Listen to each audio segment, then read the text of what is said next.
Eu sou o professor Alessio e nós somos os Cacholas. Quer receber os nossos conteúdos? Não se esquece de se inscrever no nosso canal e ativar o sininho.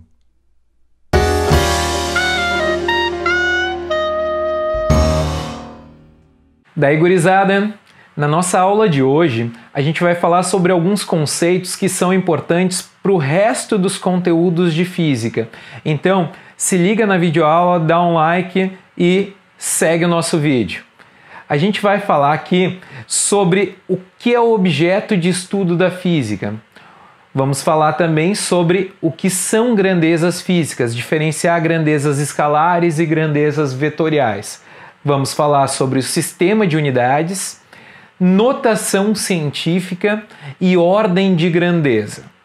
Então, o que é a física? O que estuda a física? A física é uma ciência da natureza, assim como a biologia e a química. Normalmente as pessoas falam nas ciências exatas. É importante lembrar que a única ciência exata que tem é a matemática. Física, química e biologia são ciências da natureza. Elas são ciências que são passíveis de mudança ao longo do tempo. A física, o objetivo dela é a formação de leis ou princípios que descrevem fenômenos da natureza. Então, diferente da matemática, que é uma ciência exata, a física ela pode sofrer mudanças ao longo do tempo. A gente pode dividir a física em algumas áreas. Uma delas é a mecânica. A mecânica, ela estuda o movimento dos corpos. A gente tem outras subdivisões dentro da mecânica, mas a mecânica faz o estudo do movimento dos corpos. A gente tem a termologia. A termologia, ela estuda os fenômenos que envolvem temperatura e calor. A gente tem também a ótica. A ótica vai estudar os fenômenos que envolvem a luz. A gente tem a ondulatória. Na ondulatória, a gente estuda fenômenos ondulatórios, como o fenômeno da reflexão, refração, interferência, difração, entre outros. A gente tem também o eletromagnetismo, que vai estudar toda a parte de eletricidade e magnetismo e a relação entre os dois. E ainda a parte da física moderna, que estuda conceitos que vêm depois do século, começam lá no século XX. A partir de 1900 começa a física a evoluir num outro sentido. E ali entra a física moderna, que vai estudar desde partículas subatômicas até, por exemplo, os planetas, até o nosso universo como um todo. Então, a gente vai falar sobre as grandezas físicas. Tudo que pode ser medido e a gente pode relacionar com um valor numérico e uma unidade é uma grandeza física. A gente pode dividir as grandezas físicas em grandezas escalares e grandezas vetoriais. Por exemplo, as grandezas escalares são aquelas que ficam completamente definidas simplesmente com um valor numérico e uma unidade. Como a gente tem, por exemplo, temperatura, massa de um corpo, tempo, comprimento. Essas são grandezas que eu só preciso para definir um valor e uma unidade. Já as grandezas vetoriais, para ficarem completamente definidas, elas precisam de três características: módulo, que é o valor, direção e sentido. Então, a grandeza vetorial, diferente da grandeza escalar, eu preciso de três características para definir ela. Um exemplo de grandeza vetorial, por exemplo, é a força. Outro, a velocidade. Outro, campo magnético, campo elétrico, são todas grandezas vetoriais. A velocidade, por exemplo, não basta eu dizer que um corpo tem uma velocidade de 80 km por hora. Eu preciso saber se essa velocidade é na horizontal, é na vertical, na diagonal. Ainda assim, se eu digo que essa velocidade é na vertical, eu ainda não defini completamente, porque ela pode ser na vertical para cima ou para baixo. Eu precisei também do sentido para definir completamente essa grandeza. Então, aqui a gente viu a diferença entre grandezas escalares e grandezas vetoriais. Nós também podemos classificar as grandezas físicas em grandezas fundamentais e grandezas derivadas. As grandezas fundamentais são as grandezas primitivas. É a partir delas que a gente chega nas grandezas derivadas. As grandezas fundamentais, por exemplo, a gente tem o comprimento, a massa, tempo, temperatura. A gente vai falar daqui um pouco mais sobre todas elas. Grandezas derivadas são, por exemplo, a velocidade, a aceleração, a força. São grandezas que saem a partir de relações matemáticas das grandezas fundamentais. O sistema de unidades, que é um sistema que a gente utiliza um padrão para estabelecer referência. No Brasil, a gente utiliza o chamado Sistema Internacional de Unidades, o SI, ou MKS. M que vem de metro, K de quilogram e S de segundos. Então, é um sistema que a gente usa como referência para poder fazer outras medidas. A gente tem, por exemplo, diversas unidades de diversas grandezas. Vamos pegar, por exemplo, para o comprimento. A gente tem o metro, centímetro, milímetro, decímetro, hectômetro, quilômetro e assim vai. No Sistema Internacional de Unidades, uma dessas unidades é a unidade principal, é a unidade do Sistema Internacional, que é o metro. Assim como a gente tem, por exemplo, para massa. Para massa a gente tem o quilograma, grama, tonelada, mas a unidade do Sistema Internacional para massa é o quilograma. Para tempo a gente tem segundos, horas, minutos, dias, anos, meses, semanas. A unidade do Sistema Internacional para tempo é o segundo. As grandezas que fazem parte do Sistema Internacional, as grandezas principais, as grandezas fundamentais são tempo, massa, comprimento, intensidade luminosa, quantidade de matéria e temperatura termodinâmica. Para comprimento, o Sistema Internacional usa o metro. Para tempo, o Sistema Internacional usa o segundo. Para massa, o quilograma. Para temperatura termodinâmica, o Kelvin. Para intensidade de corrente elétrica, o ampere. Para intensidade luminosa, a candela. E para temperatura termodinâmica, o Kelvin. Nós temos também as grandezas que são derivadas dessas grandezas fundamentais, como, por exemplo, a velocidade, que no Sistema Internacional é dada em metros por segundo. Metro que vem de comprimento, segundo que vem de tempo. Frequência, que é dada em hertz. Hertz é a mesma coisa que 1 sobre segundo. Segundo, que é a unidade fundamental, é a unidade do Sistema Internacional para tempo. Força, que é dada em Newton. Newton, que é a mesma coisa que quilograma vezes metro por segundo ao quadrado. Quilograma é a unidade do Sistema Internacional, metro é a unidade do Sistema Internacional e segundo é a unidade do Sistema Internacional. E assim por diante. A gente pode ver o Pascal, o Watt, que é uma unidade de potência, são todas unidades derivadas das unidades fundamentais, das 7 unidades fundamentais. Aqui a gente tem uma pequena tabela com os múltiplos e submúltiplos que a gente pode utilizar. Normalmente a gente não vai utilizar todos esses nos problemas de física que a gente trabalha no ensino médio, mas algumas são importantes de lembrar porque elas facilitam os nossos cálculos, como por exemplo alguns múltiplos, o quilo, o mega e o giga. Esses três, se a gente lembrar, eles vão nos ajudar muito. Quilo equivale a 1000, 10 na 3. Mega equivale a 1 milhão, 10 na 6. Giga equivale a 1 bilhão, 10 na 9. Assim como os submúltiplos. Não vamos lembrar de todos esses submúltiplos, mas alguns são importantes, como o mili, o micro e o nano. Mili equivale a 10 na menos 3, seria a mesma coisa que dividir por 1000.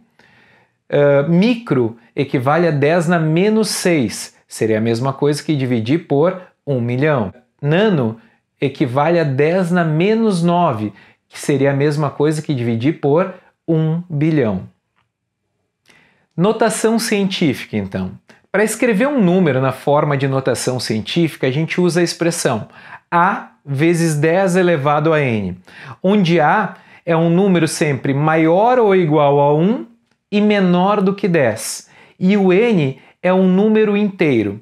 A gente se utiliza da notação científica para escrever números que são ou muito grandes ou muito pequenos, o que aparece a toda hora em problemas de física. A toda hora a gente vai trabalhar, por exemplo, com a distância entre dois planetas, com a carga de um elétron, com a massa de um elétron.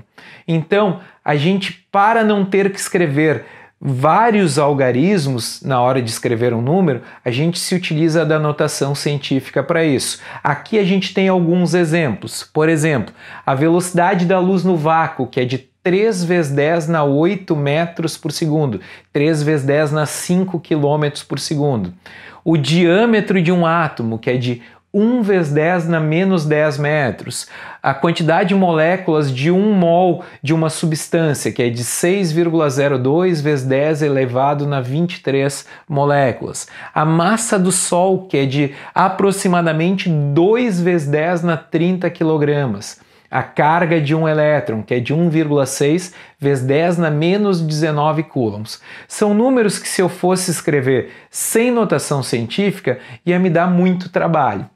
Então, para escrever números em notação científica, vamos pegar dois exemplos aqui. Primeiro, um número muito grande, 12 milhões e 300 mil. Para escrever esse número em notação científica, a gente vai colocar ele na forma de A vezes 10 elevado a n. Para isso, meu A tem que ser um número entre 1 e 10, maior ou igual a 1, menor que 10. Então, eu vou escrever aquele 12 milhões e 300 mil. A minha vírgula está depois do último zero. Eu vou andar essa vírgula até esse número virar um número entre 1 e 10. Ela vai parar entre o 1 e o 2 ali. Então, o meu A ficou sendo 1,23. Aqueles outros zeros eu posso descartar. Vezes 10 elevado a n. Quem é o n? O n é o número de casas que essa vírgula se deslocou. Ela foi do 0 até entre o 1 e o 2. Ela andou 7 casas. Então, aquele 12 milhões e 300 mil eu posso escrever como 1,23 vezes 10 elevado a 7. Um outro número, agora um número muito pequeno, 0,000072. Esse é um número muito pequeno. Existem números muito menores que esse que a gente vai trabalhar em física, mas vamos pegar esse só para a gente entender o processo. Então lá, vou escrever ele de novo na forma A vezes 10 elevado a n. Eu tenho que deslocar aquela vírgula até aquele número virar um número entre 1 e 10. Então eu vou deslocar a vírgula até ela ficar entre o 7 e o 2. Meu A ficou 7,2 vezes 10 elevado a n. E meu n, nesse caso, é o número de casas que a minha vírgula andou novamente, que foram 5. Só que como esse era um número menor do que 1, meu expoente fica negativo. Então, 7,2 vezes 10 elevado a menos 5. Assim como a gente vai precisar colocar os números em notação científica, muitas vezes a gente vai precisar operar, fazer as operações matemáticas com esses números em notação científica. Então, para fazer a adição e subtração de números em notação científica, basta que os expoentes sejam iguais. Se os expoentes não forem iguais, eu preciso tornar esses expoentes iguais. E para isso basta andar a vírgula de um deles. Por exemplo, ali, 5 vezes 10 elevado a 4 mais 7,1 vezes 10 elevado a 2. Um expoente é 4, o outro é 2. O que eu vou fazer? Eu vou andar a vírgula de um dos dois, uma das duas potências, de forma a tornar os expoentes iguais. Eu peguei aqui o 7,1. Andei a vírgula diminuindo 2 casas o meu número. Quando eu diminuo o número, eu aumento o expoente. Quando eu aumento o número, eu diminuo o expoente, sempre no mesmo número de casas que a vírgula andou. Como eu queria tornar esse expoente igual a 4, eu tive que andar 2 casas a minha vírgula. Como eu queria aumentar 2 casas, eu diminuí 2 casas o meu número. Então, era 7,1, virou 0,071 vezes 10 na 4. Agora, como os expoentes são iguais, eu posso somar. A mesma coisa se eu tiver que fazer a subtração. Os expoentes, para poder fazer a subtração, precisam ser iguais. 10 na 6 e 10 na 3. Vou escolher um dos números e andar a vírgula. Peguei aqui ó, o 2,5. Andei 3 casas para a esquerda, diminuí o meu número, aumentei 3 casas no meu expoente. Virou 10 na 6. Agora eu posso efetuar a minha subtração e resolver a minha operação. Quando eu vou fazer a multiplicação e a divisão, eu não tenho esse problema. Os expoentes podem ser diferentes. Para fazer multiplicação e divisão, quando eu tenho potências de 10, quando eu tenho notação científica, eu faço o produto dos meus números, dos algarismos que ficam na frente da minha potência e o produto das potências. Lembra que multiplicação de base iguais, eu conservo a base e somo os expoentes. Por isso, 10 na 3 vezes 10 na 2, que vai me dar 10 na 5. E na divisão a mesma coisa, só que na divisão, o que eu tenho? Quando eu tenho bases iguais, eu conservo a base e subtraio os expoentes. 3 e 2, o expoente vai ficar 10 na 1, ou aqui 10 na 1, que é 10, eu posso multiplicar pelo resultado da divisão 0,73, que vai dar 7,3. Como utilizar os submúltiplos e os múltiplos? Muitas vezes eu posso ter uma notação científica e a resposta aparece sem, porque ela está aparecendo utilizando os múltiplos e submúltiplos. Então a gente precisa saber transformar de um no outro. Vamos pegar um exemplo aqui, ó. Eu tenho ali 5 vezes 10 na 3 metros. A gente viu na tabelinha dos múltiplos e submúltiplos que 10 na 3 equivale a quilo. Então eu posso tirar aquele 10 na 3 e colocar o K no lugar. Então 5 vezes 10 na 3 metros é 5K metros, ou seja, 5 quilômetros, 5 quilômetros. Basta substituir a minha potência pela letra que representa o meu múltiplo ou que representa o meu submúltiplo.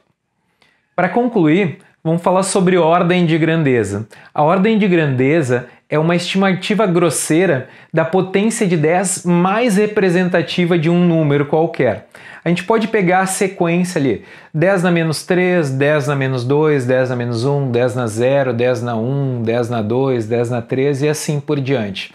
E eu posso fazer uma aproximação. Se eu pego ali 10 na 0 e 10 na 1, o número intermediário, a minha potência de 10 intermediária, esse seria 10 elevado a 1 meio. 10 elevado a 1 meio, lembra que é a mesma coisa que raiz de 10. E raiz de 10 equivale a aproximadamente 3,16. Então, quando a gente fala de ordem de grandeza, eu tenho que ter o cuidado porque eu sempre tenho um número multiplicando a minha potência de 10. E dependendo desse número que eu tenho multiplicando a minha potência de 10, eu vou fazer essa aproximação. Se esse número for maior ou igual a 3,16, eu aumento 1 na minha potência de 10. Se esse número for menor do que 3,16, minha ordem de grandeza vai ser a própria potência que está aparecendo. Por exemplo, aqui, eu quero saber qual a ordem de grandeza de 60 anos transformados em segundos. Lembra que para passar de anos para segundos, 60 anos, cada ano tem 12 meses. Então, 60 vezes 12, cada mês a gente vai fazer uma aproximação para 30 dias, cada dia tem 24 horas, cada hora tem 60 minutos e cada minuto tem 60 segundos. Isso vai me dar aproximadamente em 60 anos 1 bilhão 866.240.000 segundos. Colocando para notação científica, como a gente viu antes, eu vou andar a vírgula até entre 1 e o 8. Isso vai me dar aproximadamente 1,87 vezes 10 na 9. E a partir dali é que eu vou dizer qual é a minha ordem de grandeza. Eu olho para o expoente, que é 9. Só que não basta olhar só para o expoente, eu preciso olhar para o número que tem na frente. Se esse número for menor do que 3,16, que é o caso, minha ordem de grandeza vai ser o 9, que é o meu expoente nesse problema. Se aquele meu número fosse maior ou igual a 3,16, eu iria somar 1 na minha ordem de grandeza, e a minha ordem de grandeza seria igual a 10. Então, neste caso, nesse problema, minha ordem de grandeza vai ser 10 na 9. Gostaram da nossa aula? Se gostou, deixa o like, se inscreve no canal e ativa o sininho para receber as outras videoaulas que vêm por aí. Até mais!